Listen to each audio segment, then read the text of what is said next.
Welcome to My Life, Chassidus Applied, episode 238. Happy Chanukah, Freilich and Chanukah. This is the first night of Chanukah of this year, Tov Shinai Tes, 5779. And let's just begin with a most powerful statement from the Ramban, Nachmanides, in the beginning of the chapter, Halves Chassidic, where it talks about the kindling and the raising of the flames in the times of the temple, starting in the biblical temple, which was the Mishkan, the portable sanctuary that they traveled with for 40 years, and then later the permanent Beis HaMikdash, which continued the tradition and the mitzvah of lighting the menorah.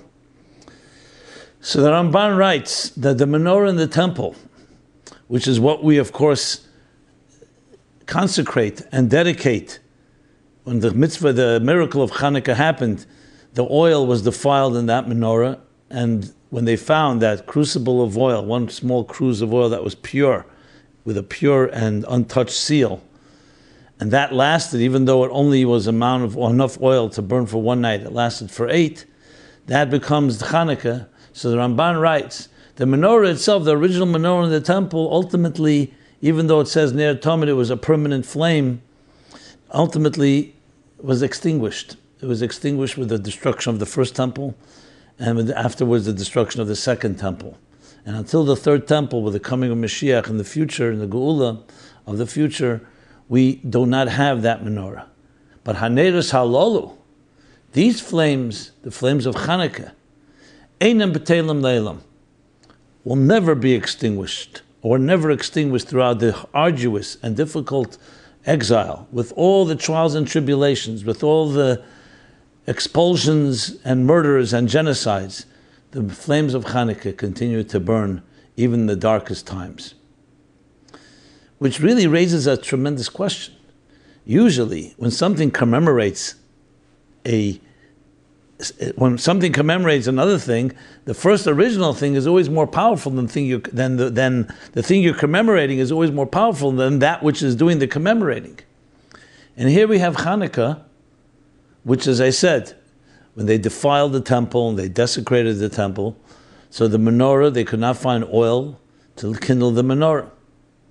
And until they found that crucible of oil, which was one miracle, and the second miracle was that although the oil was only enough to last naturally for one day, it burned for 8, that's the rededication of the temple and the rededication of the altar and the rededication of the menorah, which symbolizes why my Chanukah, as the Talmud says, what is Chanukah?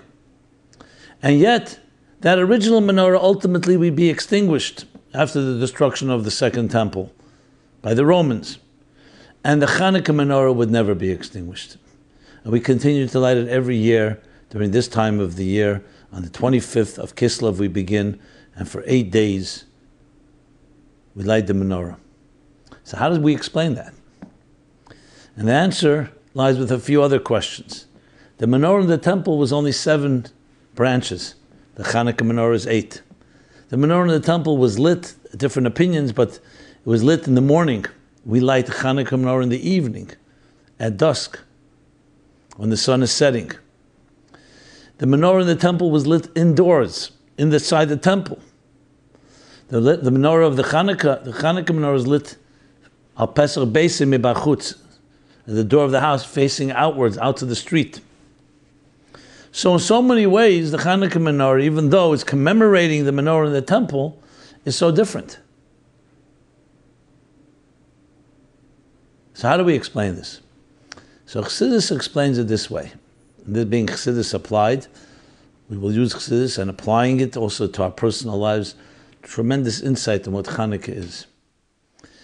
The menorah in the temple was the power of light, divine light.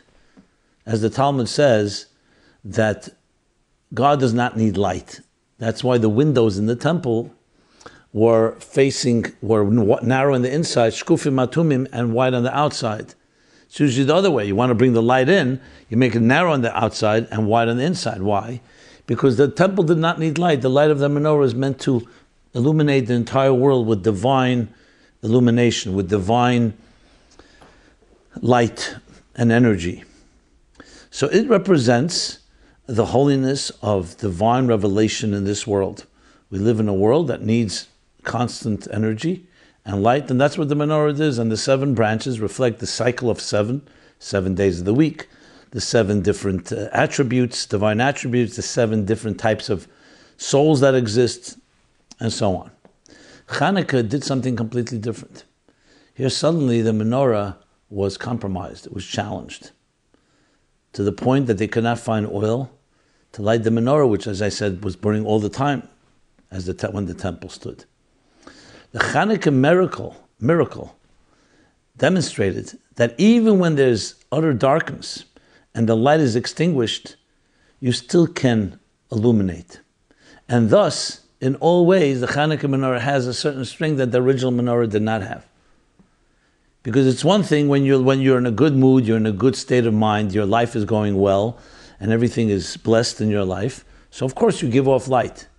But we all know we go through times in life when there is a down, when we're not experiencing success, where we may feel down and out and not feeling revealed blessings. That's when a person is truly tested.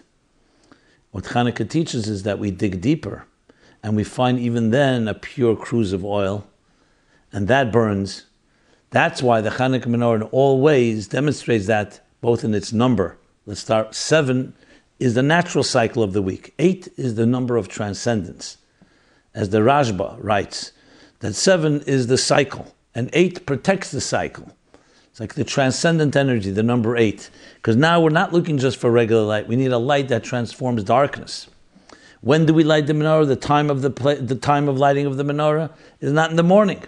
Because it's not just about bringing light into the world. It's about transforming darkness, illuminating darkness. So you light it when it starts getting dark. Mishetishka chama, as the sun sets. And the world, both physically and spiritually and emotionally and psychologically, is in a darker state. And Hanukkah demonstrates that we pierce that darkness. So there's the number of the flames, and now we talked about the time, and now the space. Where do we light it? We don't light it inside, we light it again facing outside. Chutz. Chutz means the outskirts, the outward. Because our goal is with Hanukkah is to demonstrate the light permeates the hostile outside world that's outside our door, outside our homes. It's one thing to illuminate a beautiful home. Another is to illuminate even a world that may be mundane, corrupt, and antithetical to spiritual light. And that's one meaning of the Ramban, because a light that pierces darkness, darkness cannot extinguish. The temple, as powerful as it was a light from above. So the corruption, the injustices, man's injustice in crimes can extinguish it until the day will come when the world will be refined again. But Hanukkah, the whole Hanukkah light is coming out of the darkness. And a light that comes out of darkness, how can darkness defeat? It originated from the darkness, and you found strength from within the darkness. That which doesn't kill you makes you stronger. And hence Hanukkah has that message that is permanent and forever. There's a law, which also is, you find a constitutional law. If someone challenges a contract, so you have a contract with someone, an agreement, and someone challenges it, they appeal in court or they challenge it, and it's upheld after an appeal.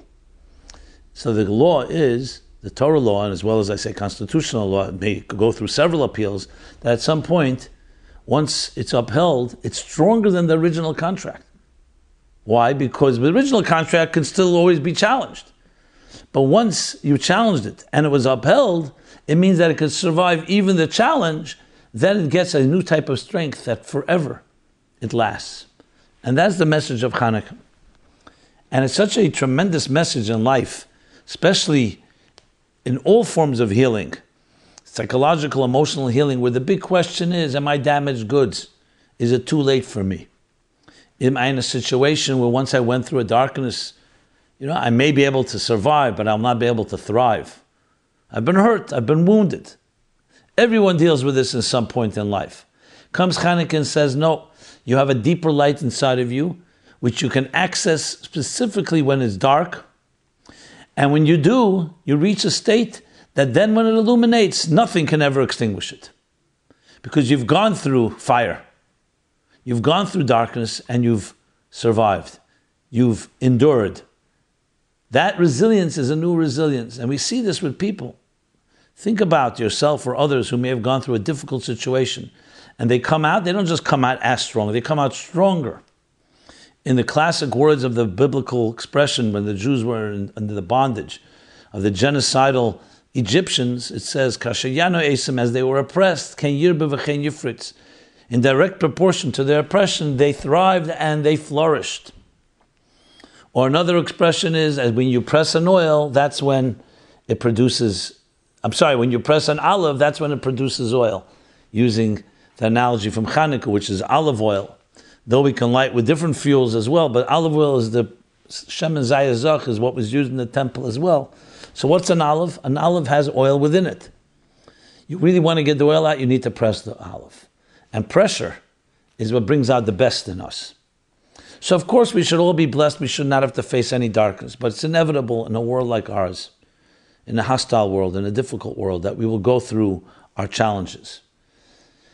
And Hanukkah teaches, number one, that you have inner strength beyond you can even imagine. You have an inner cruise of oil in your soul that's waiting to be freed and discovered and released.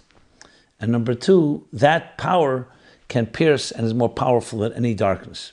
So even though initially it may seem the darkness has extinguished the light, but once that light is accessed, that will never be extinguished.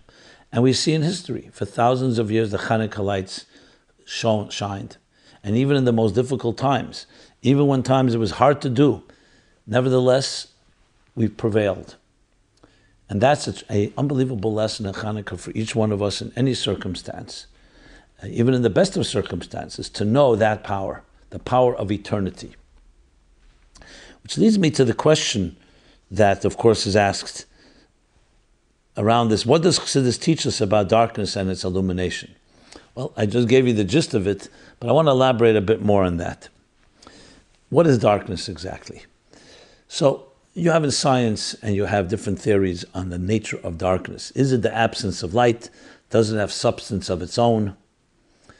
Because you see an interesting phenomenon based on a verse in Koheles, in Ecclesiastes, that says, V'ri'isiani, I've seen, I've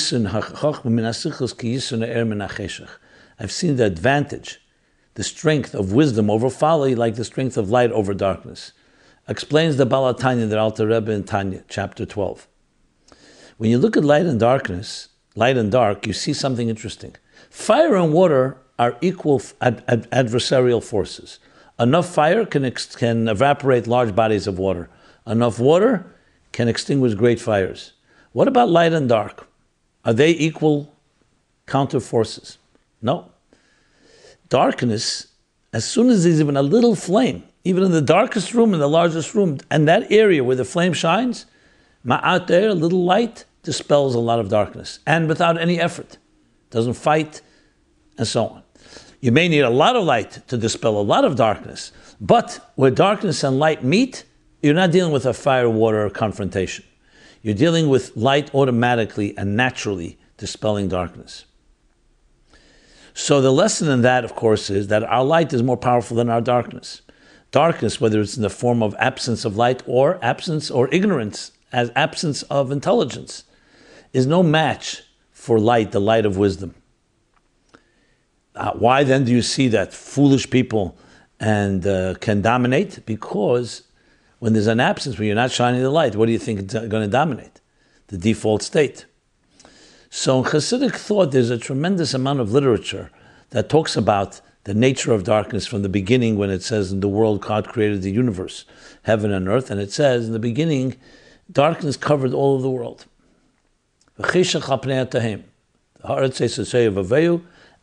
covered the entire existence. And the Spirit of God hovered over it. Then it says the next verse, and God said, let there be light. The famous line, let there be light. What are we taught? What do we learn from this? That the universe, its mere existence, is really basked in darkness. Let's even speak on a scientific level. Some of the great breakthroughs, the newest breakthroughs in the recent decade or two in science has been how much black matter or black energy exists in the universe. that basically the majority of existence is black matter, meaning that it's dark. In Kabbalistic terminology, the entire existence is predicated on the fact that God concealed his presence, which we call the Tzimtzum Harishon. The first and great Tzimtzum, concealment, to utter concealment. And then a little ray of light shines into existence. So existence, to be able to exist and be an independent consciousness from divine reality, which is true reality, requires concealment. Just as if a teacher is a brilliant teacher, is just spouting and just expanding himself and expressing himself in full, there'd be no room for the student, they'd be overwhelmed. All education, all upbringing, all training requires, yes, a flow, but a flow that is governed and guided by a tzimtzum, by some form of concealment that allows the flow to reach us, to be spoon-fed to the recipient. And as our containers expand, we then can also assimilate more and greater light. So existence, Chassidic thought explains, begins in a state of darkness. Just like we as children, we're born, we don't have the knowledge, we don't have the education. Even though in our DNA is embedded the entire Torah, as the Talmud says, but it's consciously, we've been made to forget. So we need to study, we need to be taught, we need to learn from by example, by parents, educators, adults, and so on. But then the light begins to shine within us and we start discovering that we have a higher purpose in life. That light is really more powerful than the darkness. The darkness is just the default state. And that light then has the natural superiority to dispel any form of darkness. Intelligence naturally dispels ignorance. When is ignorance powerful? When you don't allow the intelligence in, or you don't access that intelligence. The same with darkness and light. So when you speak about it on that level, especially in some of the Chassidic discourses of the Rebbe Rashab, which go in depth into the whole nature of light and darkness, which comes first? Bereisha Chashecha, first was darkness, and then came light. Even though the intention is there should be brightness, but it begins darkness, not because it's dark, because you need the light to come into and be tailored and channeled and harnessed into a structure like ours. And if the light would just shine in full glory, unhindered and unfettered, we would never emerge. Just the same example I gave before, another example. If you did not let your child independently explore, with your support, knowing that you're there to help them, but not allowing them to learn from their own mistakes, to learn how to walk on their own, they'll never gain independence. So the light needs to be concealed. And as he explains in some of his powerful discourses, namely his great magnum opus called Hemshech Hayim Beis, that in the highest levels of light, there's embedded the purpose that will ultimately have to go through some form of tzimtzum, concealment, in order to reach the recipient. And in the highest levels of darkness and concealment is embedded the purpose that the goal is to be revealed. So it's a fascinating duality that really is actually a unity of darkness and light playing against each other. And that's why the Bible says, the Torah says in the beginning, a day consists of night and day. Vayihi erev, vayihi boker. There was evening and there was morning, yom echad. There was one day. The unity of the day consists of 24 hours, dark and light, because they're two halves of one coin. They're two parts of one reality, a cycle. The cycle of life, which goes through darkness and light. When you're in darkness, however, you don't feel it. When you're light, you don't feel the darkness. But in truth, they're both leading to each other. They're both meant to work with each other. And in the more dramatic form it takes is when we actually experience a darkness, like I described before with Hanukkah. So the physics of Hanukkah, the dynamics of Hanukkah, really are rooted in the dynamics of light and dark and the interplay between the two, and how they each actually support the other. And it's for us to be wise enough and recognize that the darkness we may go through is really its purpose, is b'shvil hagili, in order for there to be a revelation. And even the revelation, its purpose is to be absorbed and integrated, which requires a form of darkness and night. And they both work hand in hand. And in the way that they continue to both grow as they join each other, as you grow to greater levels of light, and sometimes greater levels of concealment in order to be able to achieve even a greater dimension of light, as I discussed earlier. So you see here that Hanukkah is more than just a holiday that remembers the rededication of the temple and of the menorah back in the time of the Second Temple, but it also is a story of our personal lives being relived every year on Hanukkah. By Yom Mehem Bizman Hazeh, in those days, as today as in those days. And as the miracles happened then, miracles happen today. As we say in the prayers, that then the few vanquish the many, and the righteous vanquish the enemies, the wicked ones.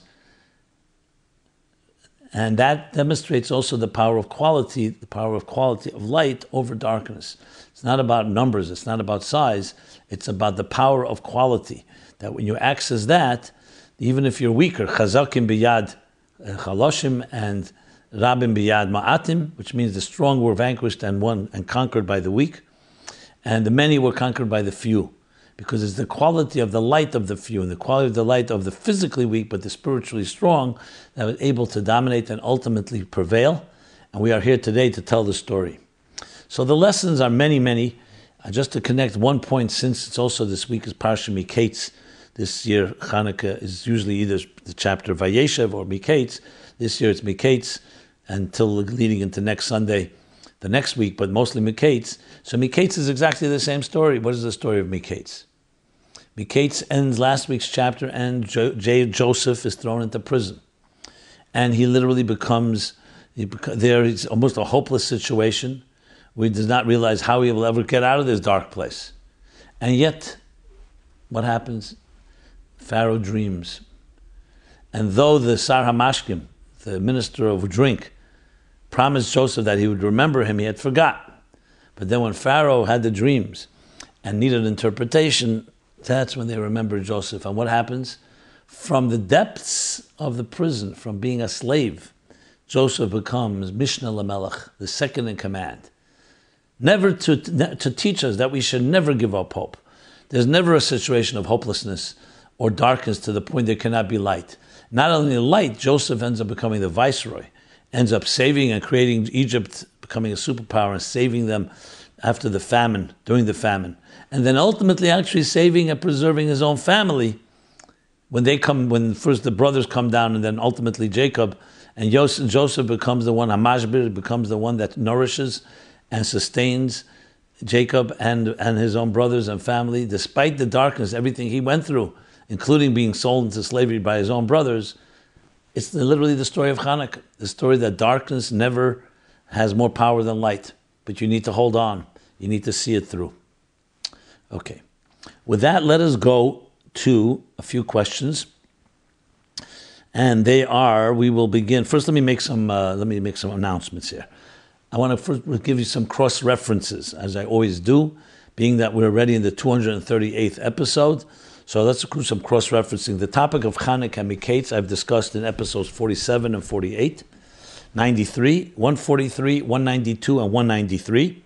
You can find these previous episodes, the archives, at meaningfullife.com/mylife. You'll also find there the forum where you can submit any question anonymously, completely confidentially. We have no idea who it is. If you want us to respond to you, we do need your email address, so please include that. They could also access there all the essays, 4 years of essays. We'll soon be announcing the new essay contest for this year.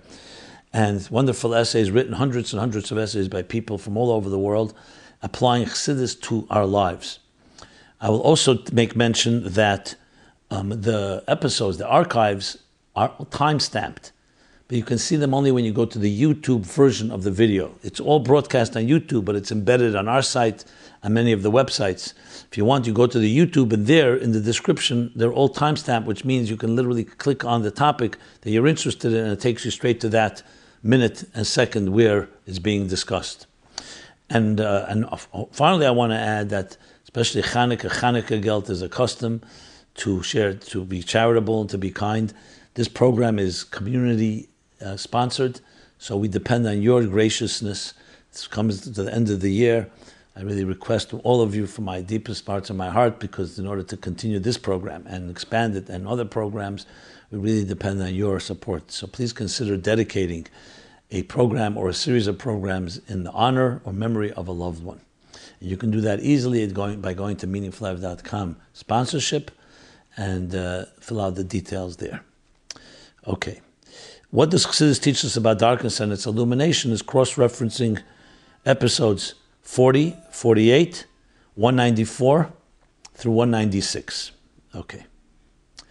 Now, let's go to some questions, which they're always related, but there's questions that have been coming in.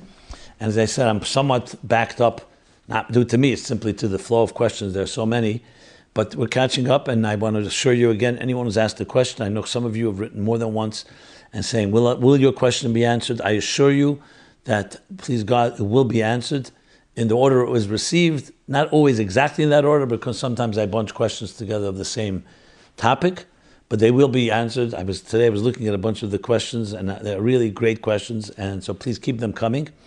They enrich myself, enrich everybody else listening to this program. So, with that, here's a question. Monarchy and religious theocracy versus republicanism and democracy. Is Judaism democratic? What is the Torah view on forced observance? Esteemed Mashpia and the virtual galaxy Rabbi Jacobson. This seems to always be the same guy writing this, or woman, I'm not sure who, but yeah, you always bring a smile to my face, so thank you for that. I have a question about Torah's view on monarchy and religious theocracy versus republicanism and democracy as it relates to Torah and mitzvah observance. More specifically, what is the Torah view about the benefits or downsides of forced observance? We have been taught that King Chassidus instituted religious reform, and as a result of his edicts, his generation was very well educated. According to the Medrash, he placed a sword by the entrance to the study hall and announced that whoever didn't study would be pierced with a sword. As a result, even young children were well versed in the complex laws of purity. In our generation, we are aware that morality dictates governments allowing personal responsibility and free choice, and it is specifically such freedom that allows one to be truly moral. If, for example, one doesn't cheat on his wife because his father-in-law is a mafia boss who will kill him if he cheats, it's no real moral test for him to remain faithful. However, if one's good behavior is despite true freedom of choice, then he or she is to be considered truly moral. Thus, in countries, societies, and communities with less freedom, people's behavior is less indicative of personal morality. In countries, societies, and communities with free speech, freedom of expression, and so on, a person's character can shine through. So what is the Torah's view about the benefit or downsides of forced observance? Was King Chassidus right to force religious observance? Is a democratic republic or constitutional democracy such as the USA the ultimate governing system for Torah and Mitzvahs observance? Very good question. And I did discuss it a little in the context of the Alter Rebbe's opposition to France winning the war over Russia, which would have offered freedoms to the Jews, but spiritually would have been a great challenge. Whereas Alexander did not offer physical freedoms, and it was much more difficult materially, but spiritually they continued to thrive. So I discussed this in episodes 38 and 138, but I'm going to talk about this directly. Let's talk about let's discuss the Talmud, which actually connected to Purim. You say, we're in Hanukkah. What does Hanukkah have to do with Purim? First of all, Hanukkah and Purim are connected. In Kabbalah, Hanukkah and Purim are Netzach and Hoid, and we don't really know which one's Netzach, which one is Hoid, as the Rebbe explains in a number of places, including a Sikh of Zeis Hanukkah Tovshin Lamed Hey, and other times, and it's already, I think, been included in some of the edited Sikhs, that shows the intricate connection between Hanukkah and Purim. And we see it actually in the Rambam. Though we don't know whether the Rambam was a Kabbalist, some say he knew Kabbalah, but it was secret. Some say he found out at the end of his life. Some say he didn't know. But you'll see, look in the Mishnah Torah, Yad HaChazak of the Rambam, Hilchas Chanukah Purim. Hilchas Purim and Chanukah. Hilchas Megillah Chanukah. They come together as one. A continuation of chapters, even though they're very different laws. So there's a connection between Purim and Chanukah. So what's the story in the Talmud and Shabbos? It says on the pasuk, on the verse, it says Kimu v'kibla Yehudim, that the Jews Kimu, they sustained, and Kiblu received. What is the Kimu v'kiblu? Kimu masha kiblu kfar. They ratified that which they already received. What did they receive? By Matan Torah, they received the Torah. But then there was still Medor Rabba Larais. It was possible to still have a complaint to God. Why? Because you forced it upon us to a certain extent. It says God took the mountain, Kof Aleim Harka Gigis. He placed the mountain over them like a canopy, and in a way threatened them. Chassidus explains it wasn't a threat, it was the concept of great love, but still somewhat compelled them. Yes, they did at their own volition say Nasa v'nishma, but still there was an opening that they didn't completely receive it on their own. Comes Purim, and they had the Gzeros, the decrees, and they still withstood the challenges, and with Mesiras Nefesh all year round, as the Alter Rebbe writes in Torah. So they had this complete self-sacrifice, so it says, Kimu v'kiblu, now they sustained, it was the conclusion of Matan Torah, because now it was completely done by will. So we see here clearly that Judaism clearly states that the blueprint for existence is the Torah. And his guidelines are not optional. This is what you're supposed to do, and this will make your life better, and this will make your life, this will be productive and constructive, make your life and the world a better place. And the Leisa said, this is what you should not do because it's destructive behavior. Yet, there has to be an acceptance of it at our own volition, at our own will, to the point that Purim has that quality even over Matan Torah, the revelation at Sinai. So you see clearly that maybe there were exceptions in the time of Chizkiah and other times where it was done in that fashion, but at the end of the day you want it to be embraced willingly. Malchusei beratzen kibla aleim means the kingship of God, the sovereignty of God, beratzen, with our will should be accepted, not by force. And yet we don't say that Judaism is a democracy, we call it a theocracy. Because democracy implies everyone can do whatever they like. The Torah does not say that. The Torah says, here are the guidelines. And you are responsible and accountable to the God that created you to fulfill your mission. But you have to impose it upon yourself. And this has been general approach. Now, of course, there are times, listen, children growing up in a home, obviously the parents are going to be the one that write the rules. And they're going to, I'm talking about in a healthy situation, I don't mean abusive parents, they will encourage and sometimes discipline their children to follow what the Torah expects of them, which includes moral laws, includes also laws between human being and God. But the goal, ultimately, of a good education, is to educate the child according to his or her way, that the child should embrace it and make it their own. They should own it. And once they own it, then gam kiyaskin, even when they get older, they will not waver from it. So internalization is key. As the Rebbe speaks very often about talk about Ba'aleischa Saneris, you kindle the flames. You raise the flames, the verse says. Ba'aleischa, not just kindle. That the flame should rise on its own, and the Rebbe makes emphasis, that's the real goal of education and inspiration and influence. Not just to influence and impose it. You ignite, you light the flame, but you make sure the flame rises on its own. V'himidu talmidim harbe. And you raise students that the students should stand on their own feet. In simple terminology, it means education is not just transferring data and knowledge, but it's teaching methodology. So it's one thing you teach a lot of information to your student. Another is to teach, and you give them the answers to all the questions you can possibly give. It's another is to teach them the methodology that even when they're not in the presence of the teacher, they know how to answer questions. You don't just teach them. You don't just help them catch fish, you teach them how to fish, the how to. And that's raising the flames to stand on their own. So in Judaism, it's a combination of getting very clear guidelines, and here's what you're supposed to be doing and what you should be avoiding, but at the same time, make it yours, that it becomes internal and internalized.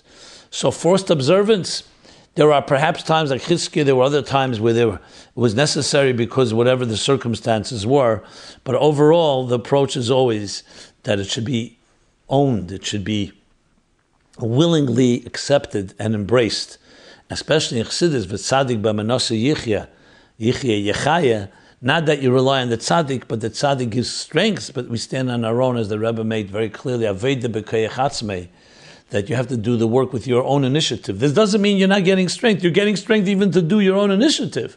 but there has to be the effort. The blessings come in your keli, the container you make. So you need to have your effort. That's very much part of the purpose of making a home of the divine, tachtenim, in the lowest of worlds, that we embrace it and it becomes ours, that you own it, that you understand it, you appreciate it.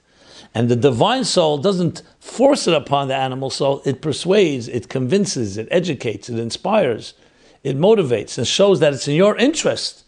And when you see it in your interest, then there's a whole different way of committing to it. The Rebbe once said, if you learn Chassidus and you do it because your Nefesh Abamis wants to, then you know you're going to stick with it, because your animal soul is not going to resist. It enjoys it as well, and that's the ultimate goal. B'chol levavcha, which means v'havtas Hashem Elokecha, love God b'chol levavcha, with all your heart. What's levavcha? 2 bases. Should have said b'chol lipcha, levavcha b'shnei yitzarecha. With both sides, both with your right side of your heart, the left side, both with Yetzer Tov and Yetzer Hara. That both should be embraced. And that comes through the effort of transforming, not just refraining. So we begin perhaps with iskafia, discipline, to avoid something, but the ultimate goal is you want to transform yourself to accept it with your own will. That's a general approach. And obviously the more pneumistic approach, because then it's not coming from above down, as Chassidus claimed, but it's coming from the bottom up. And any hamshacha from above down may be a more powerful transmission, but when it comes from the bottom up, may be weaker, but it's yours. As the Talmud says, a person desires one measure of their own effort, more than 9 measures that are given to you as a gift. Because even though you can do more with 9 than with 1, but the 1 came yours. It's your effort, that value of quality, of personalization, of integration, of internalization. Okay. Next question. The next question is, am I still a Lubavitcher if I learn Daf Yomi? Okay. A few months ago, a Daf Yomi share, Daf Yomi, of course, for those that may not know, is something that was instituted a number of years ago in the middle of the 20th century, early 20th century, whereby in Europe, to divide the entire Talmud and each day learn one Daf Yomi. That means Daf, the page a day of the Talmud. And it's spread and become all over the world. You'll find Daf Yomi classes and learning the Talmud, one page each day, and many people, they continue with the same page, and then at the end, everybody makes a siyum, which is the end and conclusion. So here's the question. A few months ago, a Daf Yomi share, which was a class, was started in our Lubavitch community. Every morning, about 10 men got up to learn Daf Yomi at 5:30 every morning. I am one of them. Apparently, this share has become a source of mockery. I recently bumped into a local rabbi who asked me if I attend this Daf Yomi share. When I said yes, he asked me, what makes you a Lubavitcher? How are you any different than a misnagid? And he told me the Rebbe didn't sit in jail so that you could learn Daf Yomi. So I'm asking, am I still a Lubavitcher now that I get up every morning to learn Daf Yomi, this Talmudic page a day? The truth is that I don't need you to answer this question. The answer is obvious. What I would like is if you could explain to certain shluchim and Chabad individuals that this kind of silly talk is, number 1, not productive, and number 2, not Chassidish. I didn't engage with the shliach when he asked me these pointed questions. I simply moved on, and yes, I learn Rambam every day too. Okay. So, firstly, we have some sources on this matter from the Rebbe himself. But I want to just begin with one general statement when it comes to things like this. Learning Torah is always a good thing. If someone's learning Torah, and whatever it may be, Daf Yomi or another custom or another thing that was designated, the first thing is you always want to encourage someone from learning Torah. It would seem quite obvious that a Lubavitcher, Chassid, follows Torah and Halacha and sees a Jew is learning. The first thing is to acknowledge that and to commend them for their commitment, their learning. Mitzvah geredes mitzvah leads to another mitzvah. Learning Torah is learning Torah. Yes, is it true that Daf Yomi was not established by the rabbeim, like Chitas, established by the Friedrich Rebbe, Chumash Tilim Tanya, or the Rambam by the Rebbe? Right, it was not established by the rabbeim. But to just mock and dismiss it is not at all appropriate. Now, if a person is only learning Daf Yomi as a Chabad Chassid, You encourage them also to learn Chitas and learn the Rambam, as this individual just acknowledged. So that's a general attitude. I don't think you need even sources for that. But since the topic is brought to the table, I decided I'll do a little research, and here's what I gathered. In no particular order. There is a Sikh of Re'eh, Shabbos Parsha Re'eh, Tov Shemem Beis. The Rebbe was speaking then, he was asked a question about the siyum. It says in Sefer Chassidim, by Rabbi Yehuda Chassid, that you shouldn't make a siyum in public on Moed Cotton. It's a chapter it's a tractate that's read primarily, it connects a lot of sad things in that chapter, including about Tisha B'Av. That's why we read it on Tisha B'Av. We are allowed to learn it on Tisha B'Av. So not to make a siyum in public. So the Rebbe said, commented that was then. But the fact is, you see in by Eden that they do make it. So even though it says that in Sefer Chassidim, we do it. So the Rebbe continued and said, I was asked a question. You see that people do it in Daf Yomi. The Rebbe said, but Daf Yomi is not proof, because Daf Yomi, they're learning Moed Cotton not as an individual tractate. They're learning it part of the entire flow, and it was established by Gdei Yisrael, by great Jewish leaders. And there's a schus rabim, there's a merit of many people learning it. That's the expression in that Sikha Re'eh Mem Beis. There's a letter of blessing of the Rebbe on 11th of Nisan, Yud Aleph Nisan Tov Shel Lamed Ches. A group learning Daf Yomi Yeshivas Or Elchonan in Los Angeles wrote to the Rebbe blessings for his birthday, and the Rebbe responds, and that's the title, the shir, the kvutza, the people learning Daf Yomi. So there's nothing negative. The Rebbe would not write such a letter. Then there's an answer, the end of Tevis, Tavshin Chav Ches. That's like close to the end of 1967, maybe the beginning of 68.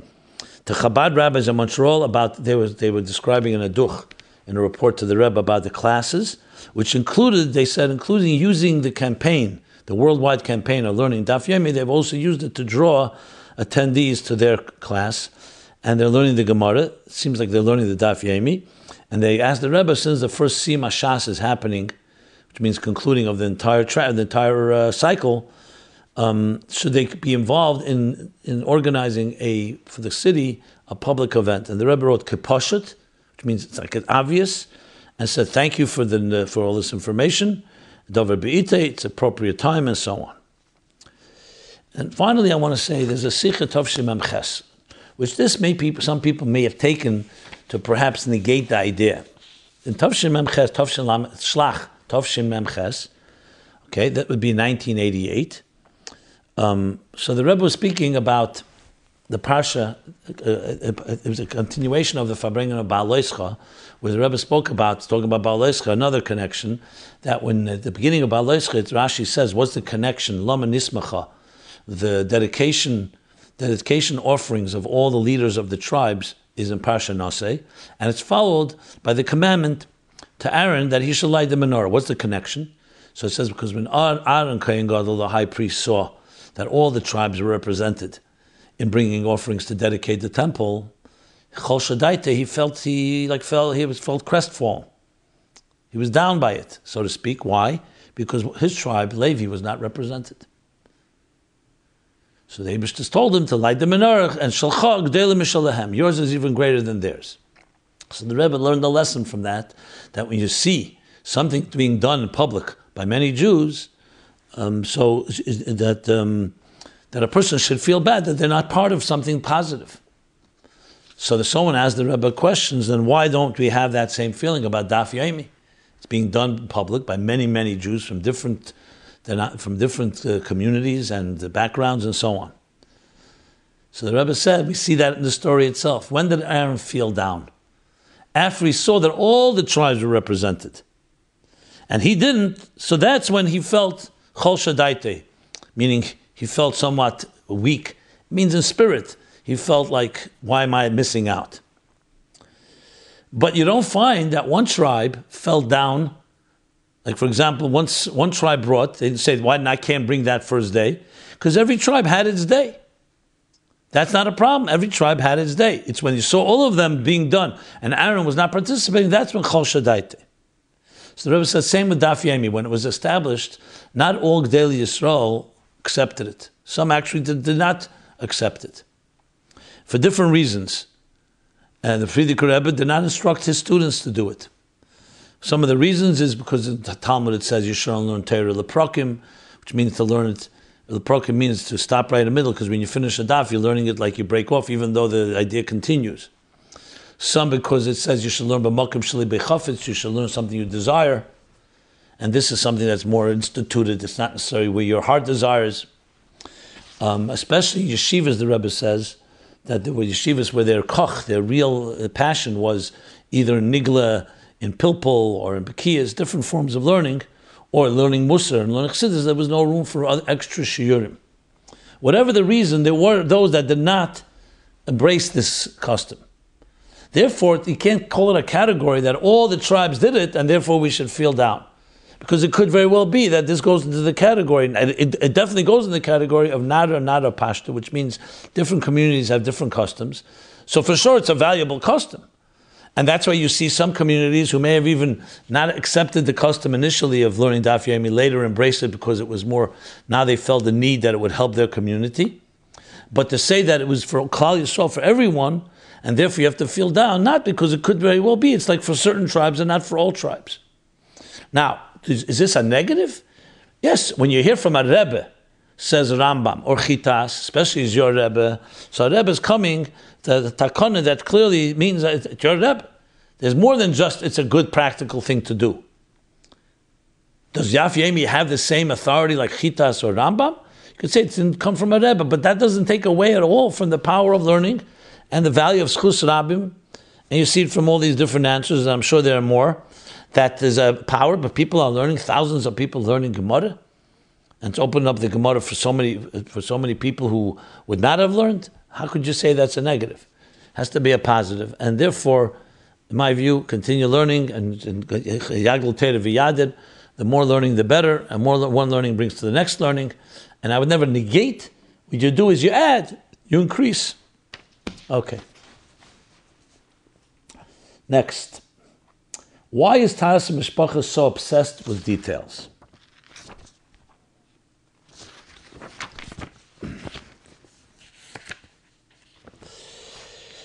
The idea of Taharas HaMishpacha really bothers me.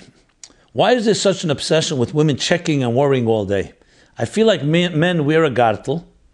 A gartel is to separate their mind from lower body. But because of Taharas HaMishpacha, women are forced to think and worry and check all the time. I really don't appreciate it and wish there was another way. I kept it for many years. I keep it for many years, but a lot of aspects of it really bothers me to no end, and it just gets harder as the years go by, and the more I think about it. There are way too many things that were added to make our life so difficult. I wish I saw the beauty and appreciated it, but no explanation I ever heard did it for me. Okay. The truth is, topics like this, especially around women's Taharas HaMishpacha, should be spoken from woman to woman. But since you bring it up, and I know the others have this question, I've been asked this question many times, so let me share a few thoughts on the matter, the best of my ability. And it's true, it hasn't been taught properly. That's the main tragedy here. Because remember, if we're talking here about God's laws, and God knows best what is best for us, why can't it be explained in a way that people understand and appreciate? So let's just talk for a moment about sexuality and intimacy in general. And I refer you to episodes as well as 59, 122, and 151, where I elaborated some more on this topic. One of the most regulated areas of a person's life, of a Jewish life, is the areas of Taharas HaMishpacha, the areas of sexuality. And you look at it, it's in detail. Now you wonder why. I mean, of course, there are other laws of Pesach, a nice competition as well in their detail. But this has even more extraordinary amount of attention. And the answer is very simple. Because it's the single most powerful force in life.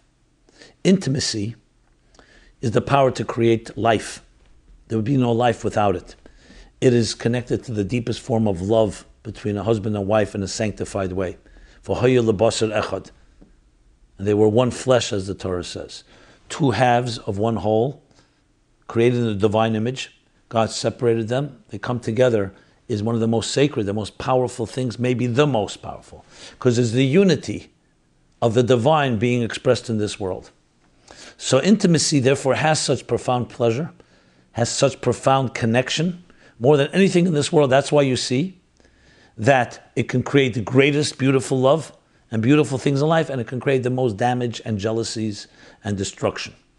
Only powerful things do that. The more powerful something is, the more powerful it could also be used in a negative way. Let's use the analogy of entering the Holy of Holies.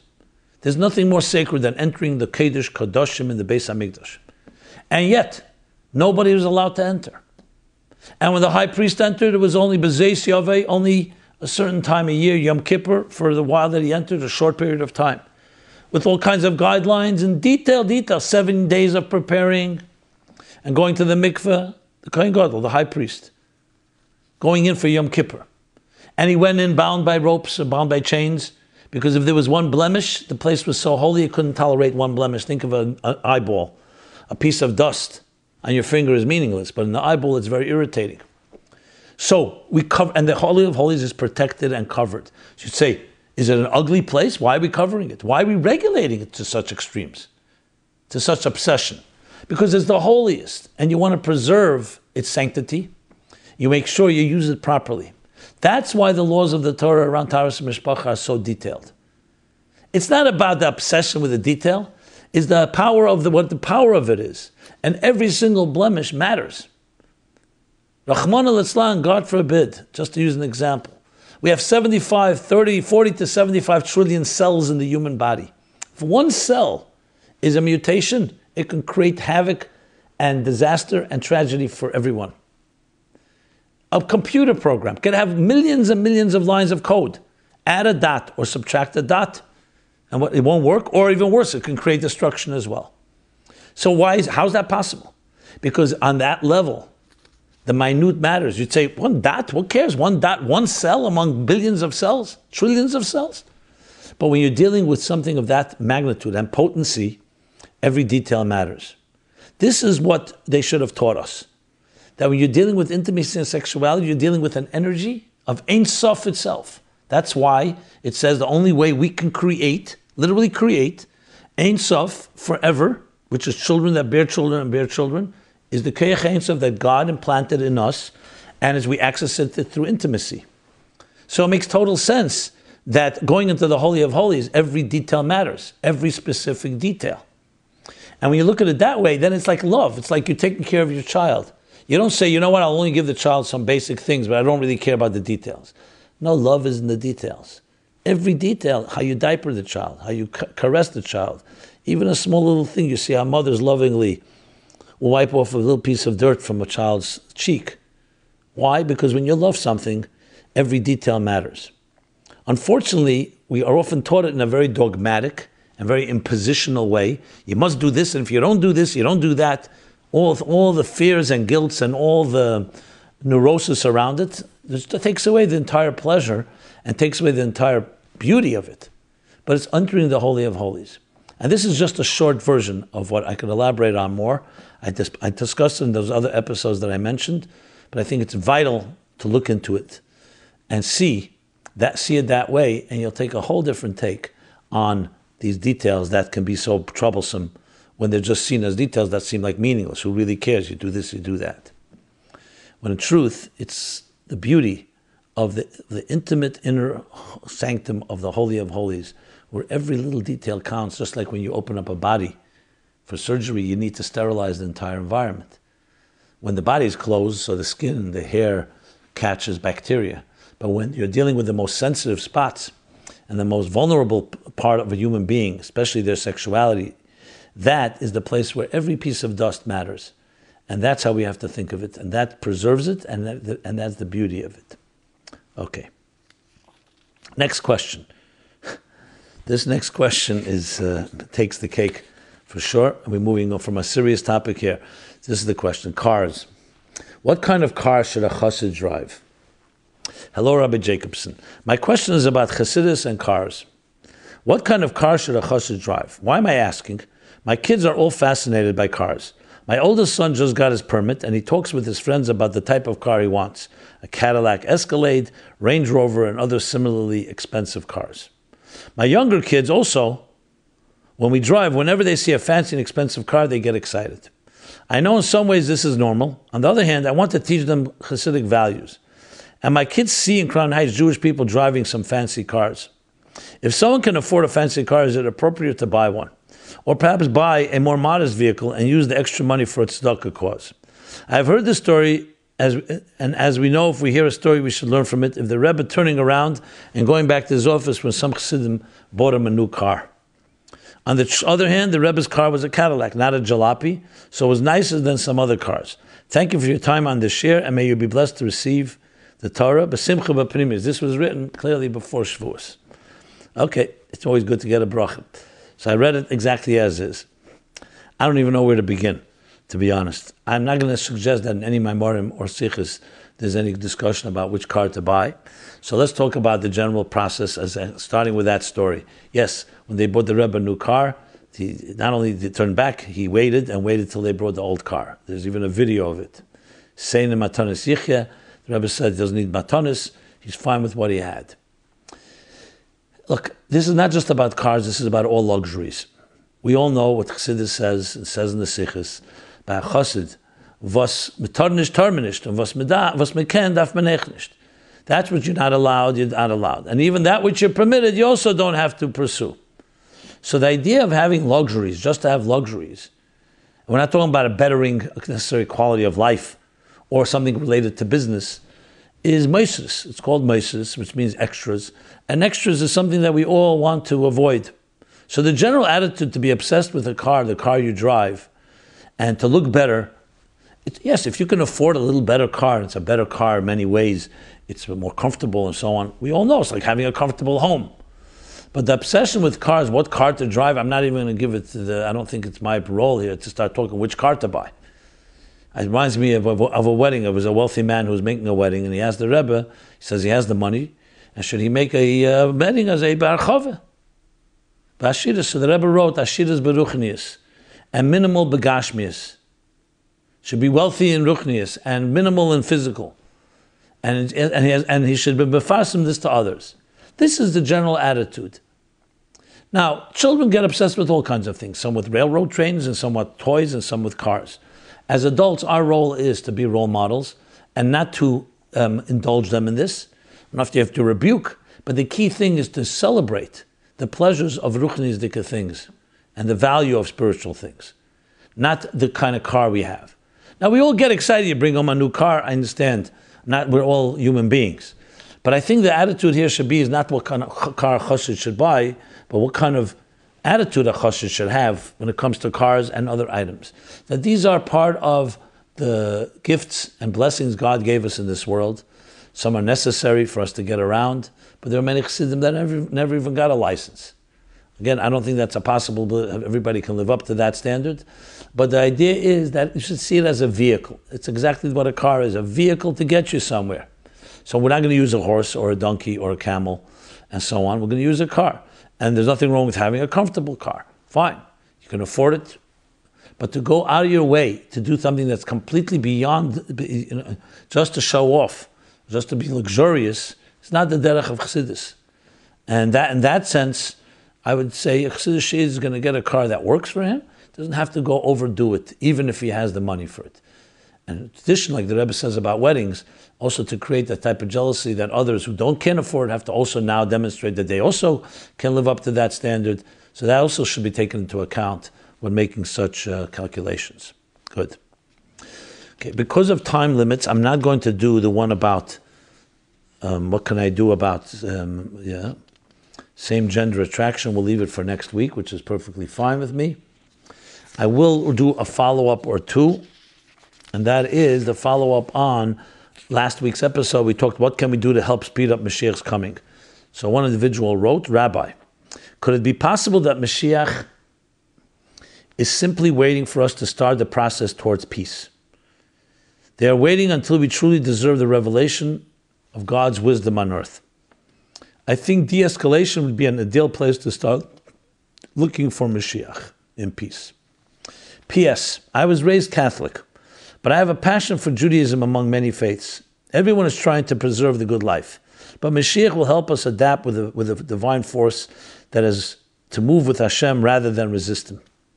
I personally think Moshiach should focus on peace, education first, but de-escalation is critical for any attempts to make the hype of peace we need to bring people to the table. Only sustainable peace can yield a space for Hashem's glory. We've yet to see our worldly greatness with Hashem's light, this living force we share. I just thought interesting of different people that listen and share their thoughts on this matter. Another follow-up about the woman rabbi, which we discussed, I believe, in episode 235 or 236. Thank you for all that you do in the community. In response to whether a person can daven at a shul in which there is a woman rabbi, I suggest that the next time you ask a rav, you must ask them for their sources. I have discovered that there is a body of poskim, which means people who rule on Torah halacha, including Tosfos, the Chidah, the Sefer HaChinuch, which say that a woman can rule in halacha. Additionally, Rabbi Moshe Feinstein said that when it comes to serving as a pulpit rav, there's no longer an issue of shrara. Shrara means leadership, like showing that you're like a leader over a community, ruling over a community. Keep in mind that the Rebbe said what the Rebbe said to Rabbi Riskin. He said, our generation is different, that it's very important that women be given the place and treatment that they deserve and facilitate as much as possible to participate in matters of Torah and Mitzvahs in order to draw them close to matters of Yiddishkeit. And the approach today is that women learn even the oral law. Yes, there's no question that that's correct, but at the same time, as I discussed back then, it's important also to follow the halachas and not make a pirza, meaning not break any of the standards that we live up to. At the same time, this does not in any way negate the importance and the dominant role of women in communities as leaders in their own right, in the way of kvuda bas melech pnima, in a modest way, but as the Rebbe himself empowered. But at the same time, we want to make sure we follow halacha and not do anything to compromise Torah just because we think that we have to bend over backwards. There's plenty of ways to empower women and give them their rightful, prominent role in the Jewish world, the Jewish community. Okay. One more. Are there any other follow-ups? There are other follow-ups, but I'll leave that again for next week. Let's go to the Chassidus question, which is, how do we explain the existence of evil in face of an omnipresent good God? Hi, Reb Simon, how are you? My question for you today is as follows. The Rambam opens up his Mishnah Torah with Yesod HaYesodes v'Amud HaChochmas, the foundation of foundations and the pillar of all wisdoms. Leida sheyesh motzi rishon, to know that there is a first cause. V'hu mamtzi kol nimtza, and he is the one that caused everything else to be created. V'chol ha'nimtzoim nimtzoim mamitis himotzi, and all that in existence comes from this true reality, this true source. Basically, what the Rambam is saying, that all existence stems from Hashem's existence. Then we have the pasuk and concept of Ein Eid Milvadeh, there's nothing but Him. And we have the concept that Chassidus teaches us that the Eibishter is Etzem HaTev, that God is fundamental good, the essence of good. So my question is, how could it be explained that evil comes from the Eibishter, from God, when He is Etzem HaTev, when He is fundamentally good, and the essence of good?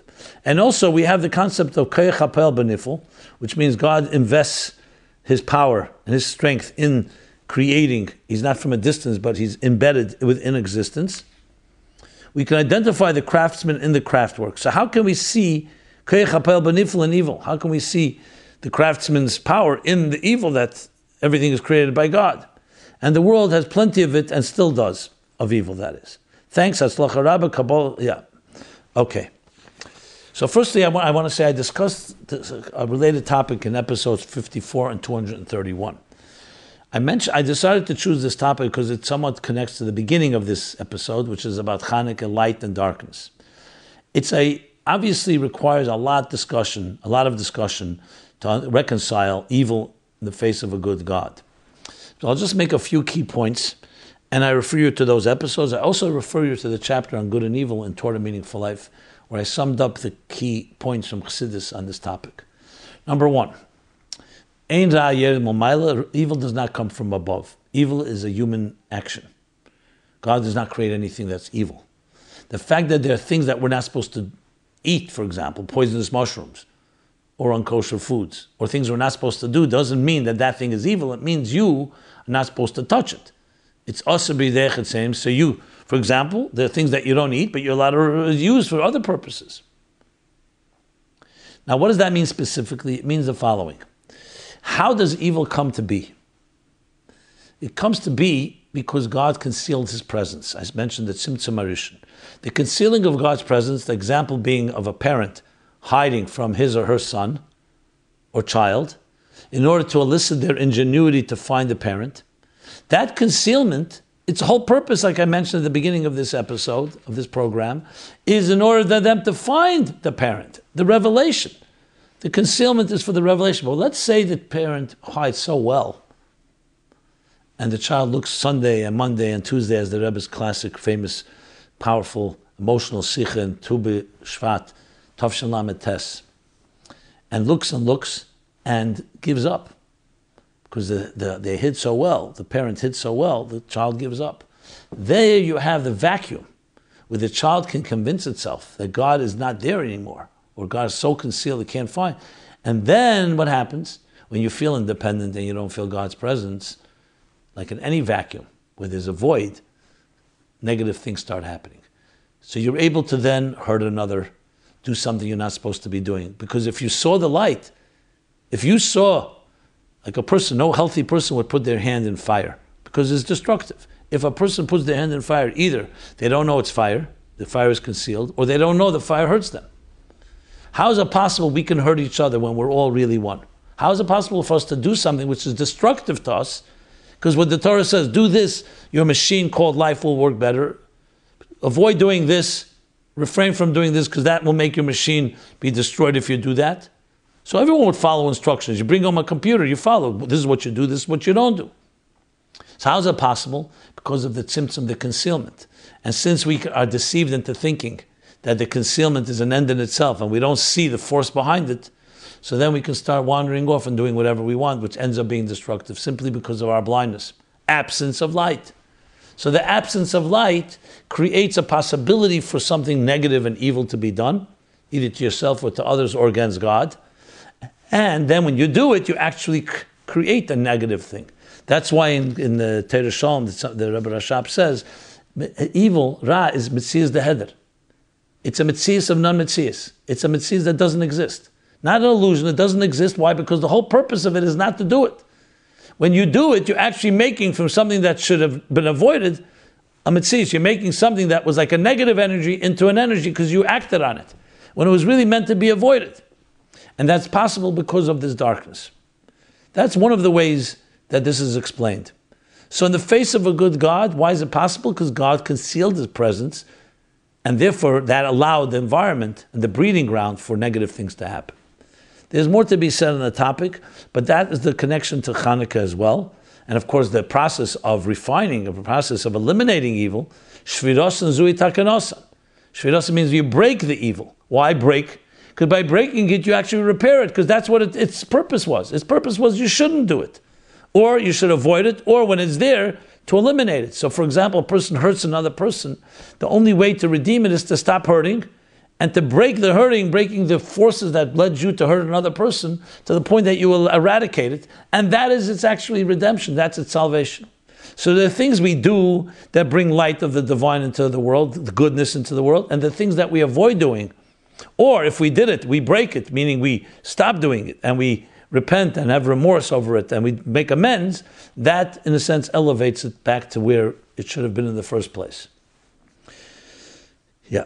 And reveals, of course, a greater strength. As we know, tshuva, like he says in chapter 7 in Tanya, because it brings you to a deeper place. So, steinus nasa like kazachias, even the crimes, even the misdemeanors, the deliberate ones, also become merits when you transform it. And you've eliminated and broken, literally broken and shattered its negative impact and its negative and its the force of its actions. That no longer you're acting that way. You act the opposite way, so then you redeem its energy and you can harness and direct it towards positive ends. Okay. As I said, episodes 54 and 231, where I discussed this more. Let's do the 3 essays. Every week we do 3 essays. Essay number 1 is the choice of Chassidus Yehuda Simcha Tanenbaum, age 20, Baltimore, Maryland, student in Baltimore Yeshiva. So this essay, short and sweet, is like this. We live in a life of choices. We live a life of choices. This awareness of the power of choice we are given has helped me realize how prevalent the circumstances in which we find ourselves can be, leading me to be more aware of the responsibility and more specifically the privilege I've been given. We may often see things as unfair or think the rules weren't set properly and may want to just throw in the towel because we didn't ask to play the game. One of the many beautiful things Chassidus teaches is how everything we have and experience is a gift. Not only is there a purpose to every situation we are in, but we have the strength within us to create something beautiful. And once we see this special capability, we will also see the privilege we have and how much we can accomplish. Going on to explain this based on a mimer from Rosh Hashanah Tafrei Samach from the Rebbe Rashab, using a moshel of a parable of a king. Very well done, very personal. Thank you so much for that. Okay, next essay. Next essay is Motivation Equals the Power of the Essence by Esther Stern, age 26, Brooklyn, New York, a teacher. So Esther writes, we all have a job. The high-class businessman, the mother caring for her children, the student learning in school. We all have our personal calling that takes up our time, energy, and mind space. But do we enjoy our occupation? We ought to like what we do, as the famous saying goes, choose a job you love and you'll never have to work a day in your life. But not all of us are granted this gift, and on the contrary are stuck in a place they detest for hours daily. Is there something they can do? Are all hopes lost? Can a person create within himself the motivation to wake up in the morning, energized to face the day? And it goes on to doing a nice, interesting case study of searching people who don't enjoy what they do. And then, based again on Maimer from the Rebbe Rashab and the Rebbe, in the following essay, we will attempt to answer this question through bringing in a few excerpts from the talks and writings of the Rebbe Rashab and the Rebbe, and brings, the sources are, let me just look up the sources. Hagos for the Maimer Posach Eliyahu, Tafresh Nun Ches, and as well as Likutei Sichos, volume 18. Very in-depth and very deep, I should say, essay, which applies those Maimorim to this topic of how to find that motivation in you, in whatever you do, with a very good summary at the end, which I recommend reading. So this essay, as the previous essay, and the third one I'm going to read, summarize now, are all available at meaningfullife.com/mylife with the essays, or you can also receive them if you subscribe to our emails, and we send out all the essays as they're posted.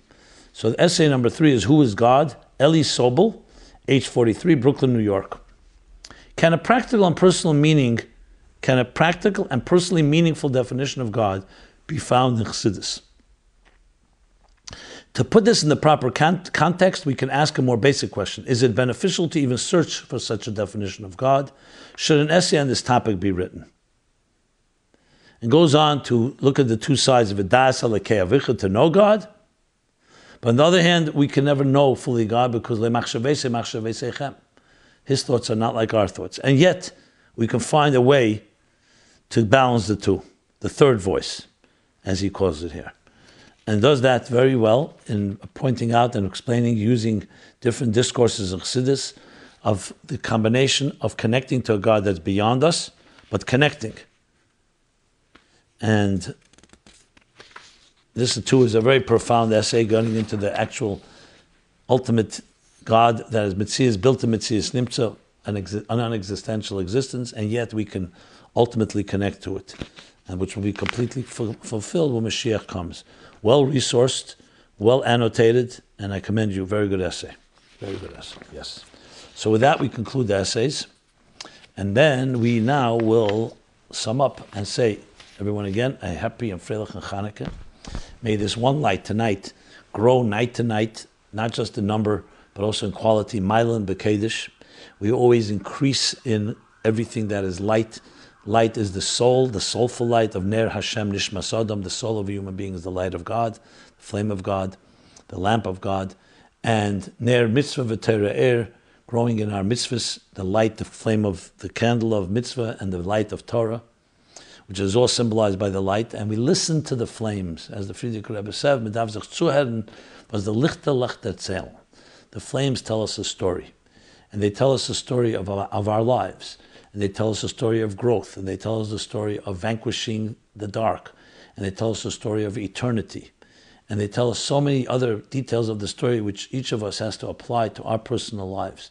So may we learn from these flames, grow with them, and may light permeate all our lives, individually and collectively, both here, Eretz Yisrael, wherever Jews may be, and the light should ultimately also permeate and illuminate the entire world, Pesach Beisim Bachutz, transforming all forms of darkness, and ultimately bringing it to the day when everything will be turned to light, with the Gula Amitis Vashlema.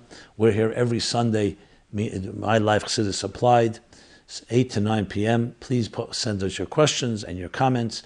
Everyone have a Freilich and Chanukah.